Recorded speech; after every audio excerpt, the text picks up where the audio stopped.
찬송가 499장입니다.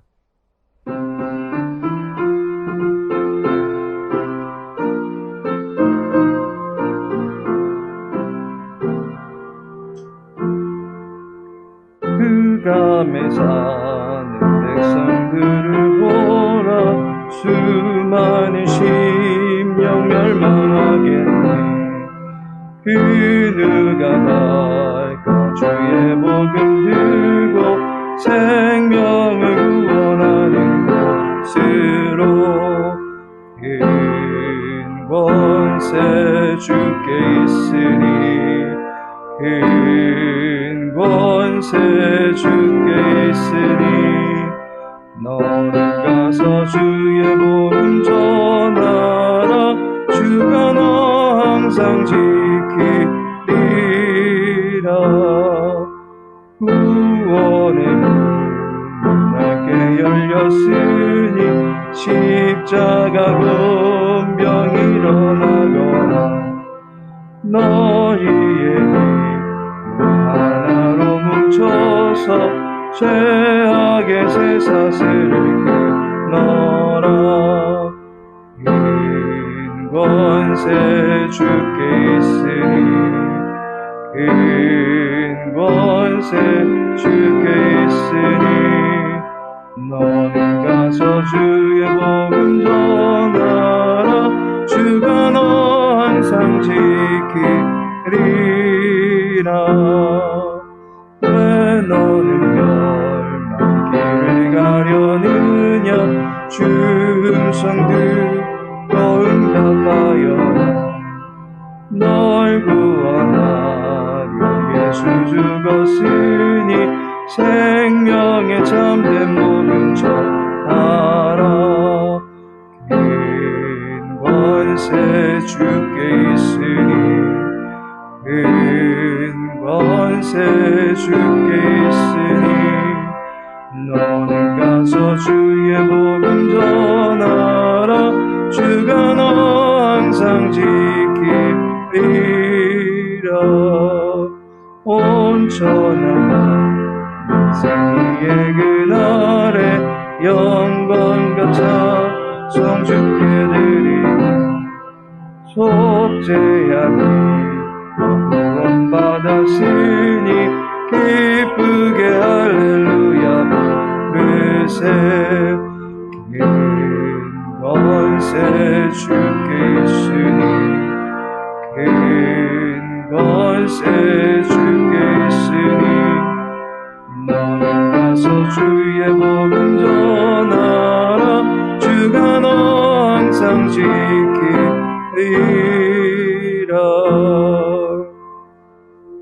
열왕기상 16장입니다.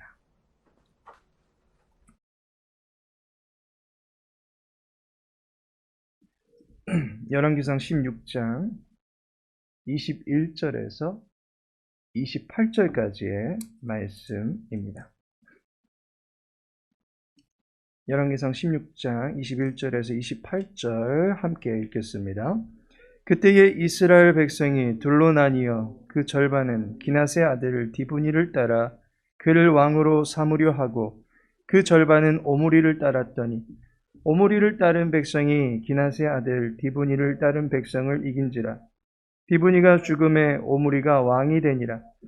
유다의 아사왕 제31년에 오므리가 이스라엘의 왕이 되어 12년 동안 왕위에 있으며 디르사에서 6년 동안 다스리니라. 그가 은 2달란트로 세멜에게서 사마리아 산을 사고 그 산 위에 성읍을 건축하고, 그 건축한 성읍 이름을 그 산 주인이었던 세멜의 이름을 따라 사마리아라 일컬었더라. 오므리가 여호와 보시기에 악을 행하되 그 전에 모든 사람보다 더욱 악하게 행하여 느밧의 아들 여로보암의 모든 길로 행하며, 그가 이스라엘에게 죄를 범하게 한 그 죄 중에 행하여 그들의 헛된 것들로 이스라엘의 하나님 여호와를 노하시게 하였더라. 오므리가 행한 그 남은 사적과 그가 부린 권세는 이스라엘 왕 역대지략에 기록되지 아니하였느냐? 오므리가 그의 조상들과 함께 자매 사마리아에 장사되고 그의 아들 아합이 대신하여 왕이 되니라. 아멘. 오늘은 본문 말씀 통해서 그가 부린 권세라는 제목으로 말씀 나누고자 합니다. 이스라엘 왕이 쉴 새 없이 교체가 되고 있습니다. 바하사에서 엘라에서 시므리에서 오므리로 정권이 바뀝니다.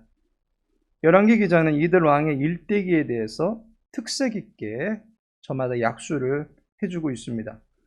본장 5절에 바하사의 남은 사적과 행한 모든 일과 권세는 이스라엘 왕 역대지략에 기록되지 아니하였느냐. 24년간의 활발한 통치 전적에 권세를 부렸다라고 약수를 하고 있습니다. 반면에 2년을 통치하다가 죽게 된 엘라는 14절에 보시면 엘라의 남은 사적과 행한 모든 일은 이스라엘 왕 역대지략에 기록되지 아니하였느냐라고 이야기하고 있습니다. 별로 다룰 일도 없고 그렇다고 두드러지게 권세를 부린 일도 없어 보입니다. 그런데 시므리는 20절에 보시면 시므리의 남은 행위와 그가 반역한 일은 이스라엘 왕 역대지략에 기록되지 아니하였느냐라고 말씀하고 있습니다. 그는 반역한 자다라는 꼬리표를 달고 있습니다. 이와 같이 열왕기 기자는 각각의 왕을 아주 잘 드러내는 핵심 단어로 그의 일대기를 약술하고 있는 것을 보게 됩니다. 그렇다면 이제 시므리의 7일 천하를 제압하고 왕실의 주인이 된 오므리는 어떠합니까? 27절을 보시면 오므리가 행한 그 남은 사적과 그가 부린 권세는 이스라엘 왕 역대지략에 기록되지 아니하였느냐라고 이야기합니다. 오므리가 이스라엘의 왕이 되어서 이스라엘 왕이 되어가지고 다스리게 된 횟수가 23절에서 보듯이 12년입니다. 이 기간에 오므리는 권세를 부릴 줄 알았다라는 점을 특징으로 잡고 있습니다. 자신에게 주어진 권세를 아주 다방면으로 잘 부렸다라고 하는 것을 열왕기 기자가 묘사하고 있습니다. 그렇다면 오므리는 그가 가진 권세를 어떻게 부렸습니까? 오므리의 통치력을 각각의 분야를 통해서 살펴보면 첫 번째 그는 군사력 부문에 권세를 부렸습니다. 오므리의 군사력이 얼마나 막강한지 그는 시므리가 왕을 모반해서 왕궁을 점거했을 때에 그가 인솔하던 군사들과 함께 왕실을 탈환하게 됩니다. 왕실을 탈환하기 전에 이미 블레셋과의 전투를 준비하고 있을 정도로 전쟁에 대해서 매우 날렵하게 대처해 나가는 장수였던 것을 보게 됩니다. 더욱이 중앙 왕실을 시므리가 점거했다라고 하는 것은 마치 수도방위 사령부와 같이 막강한 힘을 갖고 있는 부대를 제압했다라고 하는 것으로 볼 수 있습니다. 그만큼 그의 군 통솔력이 매우 뛰어났다라고 하는 것을 반영해 주는 것입니다. 또한 22절을 보시면 오므리를 따른 백성이 기낫의 아들 디브니를 따른 백성을 이긴지라라고 말하고 있습니다. 오므리가 시므리와의 접전뿐만 아니라 이후에 5, 6년간의 디브니와의 동족 상쟁이 이어졌다라고 하는 것입니다. 이 전쟁에서 결국 오므리가 승리해서 이스라엘의 왕위를 비로소 거머쥐게 되었던 것입니다. 열왕기하 3장 4절을 보시면 아합 왕 때 모압이 이스라엘에 조공을 바치게 되는데 그 시작이 오므리 왕조 12년의 통치기 때에 이루어진 것이다 라고 하는 것을 모압의 석비의 기록물로 남겨져 있는 것을 보게 됩니다. 오므리의 전투 실력과 군사력은 이미 대내외적으로 검증되었던 것입니다. 막강한 군사력을 가지고 왕실의 기강을 세운 왕이었다라고 하는 것을 보게 됩니다. 두 번째로 그는 정치 행정 부문에도 권세를 부렸습니다. 24절을 보시면 그가 은 2달란트로 세멜에게서 사마리아 산을 사고 그 산 위에 성읍을 건축하고 그 건축한 성읍 이름을 그 산 주인이었던 세멜의 이름을 따라 사마리아라 일컬었더라 라고 이야기하고 있습니다. 이스라엘의 수도를 천도하는 사건이 벌어집니다. 디브니에서 사마리아로 이스라엘은 나라의 중심지를 이전합니다. 그런데 그 성읍의 주인의 이름을 따서 지었다라고 이야기하고 있습니다. 합당한 보상을 주고 땅을 샀는데 그 땅 주인의 이름을 기리면서 성읍의 이름을 지었다라고 말하고 있습니다. 오므리가 그의 군사들에게도 인정을 받았던 이유가 무엇인지 어느 정도 알게 됩니다. 사람들의 노고를 결코 소홀히 취급하지 않았다라고 하는 것입니다. 게다가 이 사마리아 땅은 에발산과 그리심산을 한편에 끼고 있으면서 해발 400m 정도에 위치하고 있는 요충지입니다. 사마리아가 가지고 있는 지정학적 위치가 남북을 이어주고 동서를 관통할 수 있는 지리학적인 요충지였다라고 볼 수 있습니다. 더욱이 이 지역은 바로 서쪽으로 지중해를 끼고 있기 때문에 국제무역을 펼치는 데에도 매우 용이한 지역이었습니다. 이것은 서쪽에 있는 블레셋과의 전투를 통해서 늘 염두에 두었던 지리였던 것으로 보입니다. 그만큼 오므리는 이스라엘의 속내를 속속들이 들여다볼 수 있는 안목을 갖추고 있었고, 또한 사람들의 마음을 어루만져 줄 줄 아는 넓은 아량을 갖고 있던 지도자였다라고 하는 것을 알게 됩니다. 세 번째로 그는 외교 안보 영역에도 큰 권세를 부릴 줄 알았습니다. 오므리가 왕위에 오르면서 내전이 멈춥니다. 더 큰 물에서 놀아야 된다라고 하는 논리였던 것으로 보입니다. 남유다와의 갈등을 빚어본들 이득 없는 싸움일 뿐이다 라고 하는 것을 알고 곧바로 외부 세력들을 견제하는데 총력을 기울입니다. 그로 인해서 유다와도 동맹체제를 유지해낼 줄 아는 외교력을 갖게 됩니다.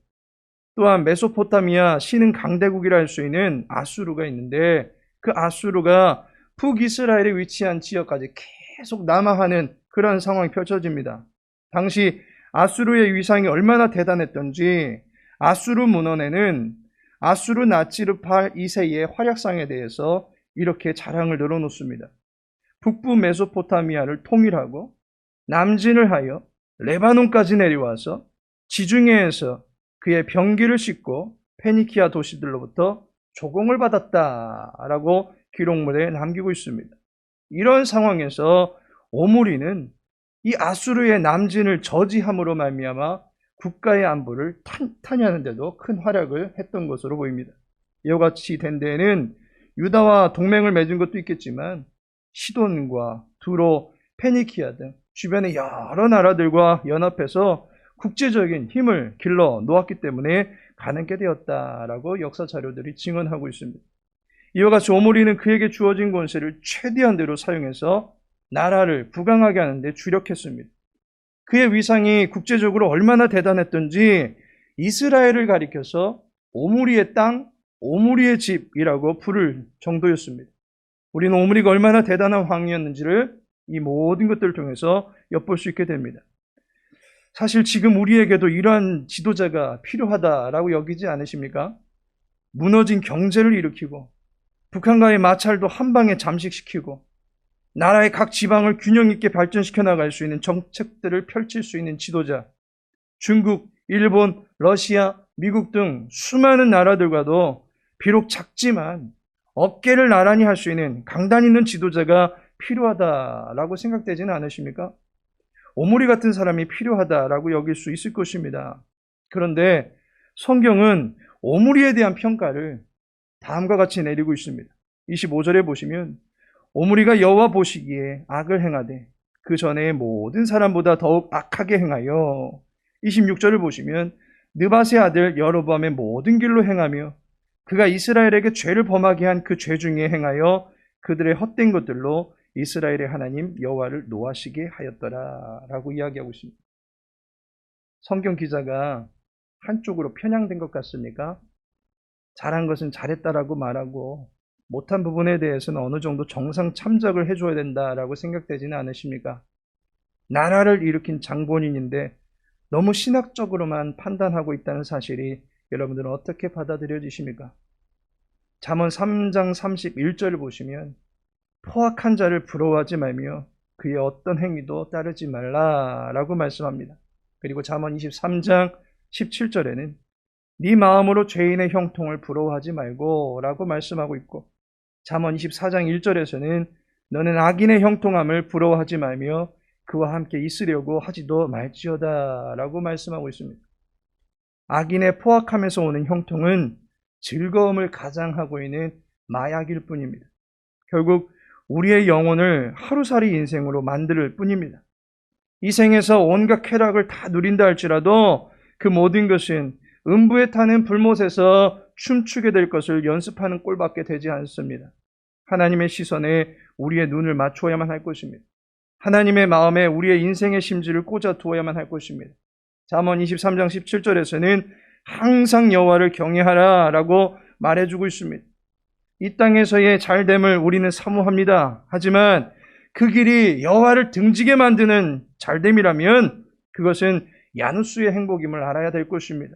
이 땅에서 비록 어렵고 힘들다 할지라도 의를 위한 핍박이어서 세상이 감당치 못하는 하늘이 인정하는 사람이 된다면 그 사람이 참으로 복된 사람이고 그에게 비로소 하늘이 주어진 권세를 지혜롭게 잘 감당하는 사람이다라고 말할 수 있을 것입니다. 하나님께서 사랑하시는 성도 여러분,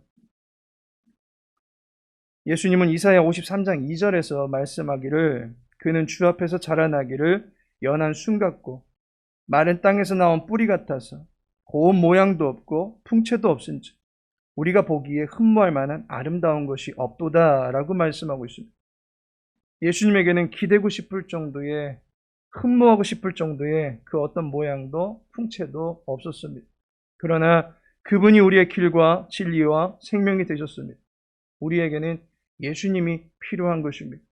우리에게는 주님이 필요한 것입니다. 우리에게는 영혼으로 안내하고 하나님의 기쁨이 되는 인생을 만들어 주실 수 있는 예수님이 필요한 것입니다. 그리고 이 나라도 예수님이 필요한 것입니다. 예수 그리스도께서 부리는 권세가 이 땅에 평화를 만들어낼 줄로 믿습니다. 예수님께서 부리는 권세가 이 땅에 광명을 만들어낼 줄로 믿습니다. 예수님은 사망의 땅, 절망과 기대감이 전혀 없고 숨통이 막히는 이 땅에 하나님의 생기를 불어넘치게 하실 수 있는 분이십니다. 내 말은 우리의 심령을 적시우고 사망의 기온에 짓눌린 이 땅을 되살릴 수 있는 예수 그리스도의 능력과 권세만이 저와 여러분 그리고 우리의 가정과 우리의 교회와 이 나라 이 민족에 필요한 줄로 믿습니다. 주님의 권세가 물이 바다 덮음 같이 충만케 되기를 바라면서 함께 주의 나라가 이 땅 가운데 이루어지기를 소망하며 기도할 수 있는 저와 여러분 되어지기를 예수님의 이름으로 축복합니다. 다 같이 기도합니다. 아버지 하나님, 여호와를 경외함이 우리의 힘이 되게 하시고 주님의 은혜로 이어지는 삶이 평생의 자랑이 되게 하옵소서. 기도하는 주의 백성들을 선하심과 인자하심으로 돌보아 주옵소서.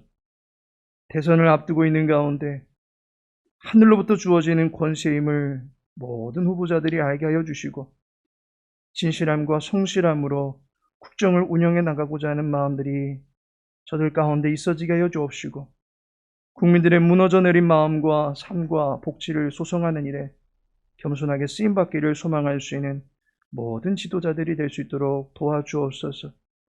코로나와 한파 가운데 성도님들의 모든 삶을 주님께서 지켜주시고 가족들의 상황을 놓고서 주님께 기도할 때마다 모든 권속들을 은혜로 살펴주옵소서. 365 가고 싶은 교회로 서기를 소망합니다. 하나님과 동행하며 교회 공동체를 사랑하며 이웃과 나라를 섬길 수 있게 하여 주시되 매일 하나님의 은혜를 누리며 그 사랑을 전하며 사는 교회가 되게 하옵소서. 연약한 환우들을 치유하시고 사랑하는 우리의 자녀들이 하나님의 사랑과 교사들의 섬김 가운데 거룩하게 자라갈 수 있는 텃밭이 마련될 수 있도록 주여 함께하여 주옵소서. 오늘 한날의 모든 삶을 주님께 의탁하오며 예수님의 이름으로 기도합니다.